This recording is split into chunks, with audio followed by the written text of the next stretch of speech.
कहानी है क्या अच्छा क्या बुरा। किसी ने क्या खूब कहा है, आपके कर्म ही आपकी पहचान है, वरना एक नाम के यहाँ हजारों इंसान हैं। कहते हैं कि दूसरों का भला करने से या फिर दूसरों के साथ अच्छा करने से हमारे साथ भी अच्छा ही होता है, लेकिन हम लोग इस बात को मानते नहीं हैं। हमें लगता है कि हमारे साथ जो भी होता है वो पहले से ही किस्मत में लिखा जा चुका है। फिर चाहे हमें किसी का भला करने या फिर ना करने, हम ये बात भूल जाते हैं कि किस्मत का लिखा भी हमारे कर्मों से बदल सकता है, क्योंकि जो जैसा करता है वो कभी ना कभी वैसा ही पाता भी है। हमारी किस्मत में अगर बुरा होना लिखा होगा, लेकिन अगर हम उससे पहले ही किसी का अच्छे मन से भला कर देते हैं तो हमारे साथ भी अच्छा ही होगा। इस बात को समझना हर व्यक्ति के लिए आसान नहीं है। जो इंसान कपटी होता है, जिसके मन में दूसरों के लिए सिर्फ मैल भरा होता है, वो ये बात कभी नहीं समझ सकता। लेकिन दूसरी तरफ वो इंसान जो अच्छा सोचता है, जिसे ऊपर वाले पर विश्वास होता है, वो इस बात को हमेशा यकीन रखता है कि बुरी किस्मत को भी अच्छे कर्मों से बदला जा सकता है। आज की जीवन बदलने वाली कहानी भी कुछ ऐसी ही है। आपको जीवन में हमारे द्वारा किए जाने वाले अच्छे बुरे कर्मों से मिलने वाले फल के बारे में सीख देगी। जीवन बदलने वाली प्रेरणादायक कहानी के जरिए आप जानेंगे कि जीवन में क्या अच्छा होता है और क्या बुरा होता है, और वो किस तरह हमारी पूरी ज़िंदगी को प्रभावित करता है। ये कहानी एक राजा की है जो बहुत ही निर्दयी और घमंडी था। छोटी छोटी गलती होने पर भी वो लोगों को बहुत कठोर सज़ा देता था। समय के साथ उस राजा का अत्याचार भी बढ़ता जा रहा था। एक दिन अचानक राजा बीमार हो गया और उसे ऐसी बीमारी हो गई जिसका इलाज किसी भी वैद्य के पास नहीं था। सारा समय वो बिस्तर में ही पड़ा रहता था।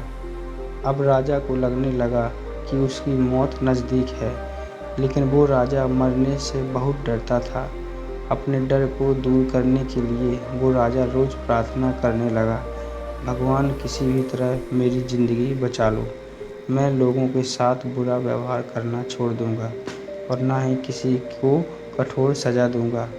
मुझे बचा लो, मैं अभी मरना नहीं चाहता।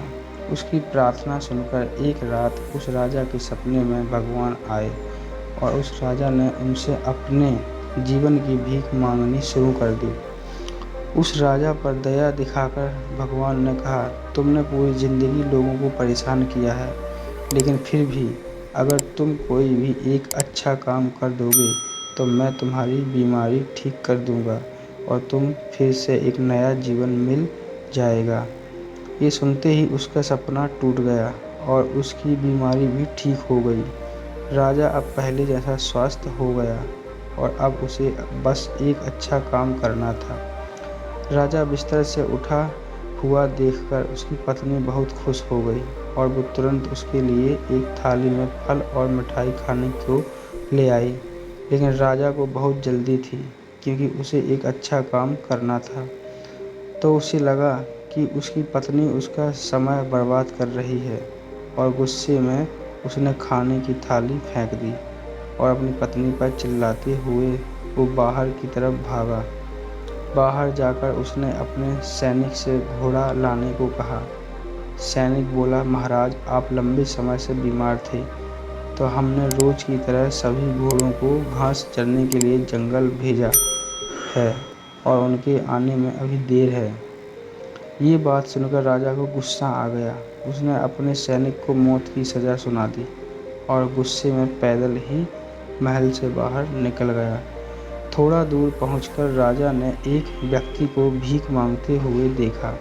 राजा उस भिखारी के पास गया और उसे सोने चांदी के वो सभी जेवरात दे दिए जो उसने पहने थे, जिससे उस भिखारी की गरीबी दूर हो गई और राजा का एक अच्छा काम भी हो गया।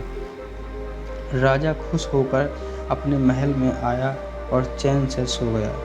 फिर से भगवान उसके सपने में आए और बोले, मैंने तुमसे एक अच्छा काम करने को कहा था, लेकिन तुमने उस एक काम को करने से पहले भी कई गलत काम कर दिए। पहले तो तुमने बिना वजह अपनी पत्नी को डांटा और फिर तुमने अपने सैनिक को बिना किसी गलती के मौत की सज़ा दे दी और अब तुम्हारी जान नहीं बच सकती। थोड़ी ही देर में राजा की मौत हो गई। दोस्तों, वीडियो अच्छी लगी हो तो लाइक करें, कमेंट करें और चैनल पर नए हो तो चैनल को सब्सक्राइब जरूर करें। धन्यवाद।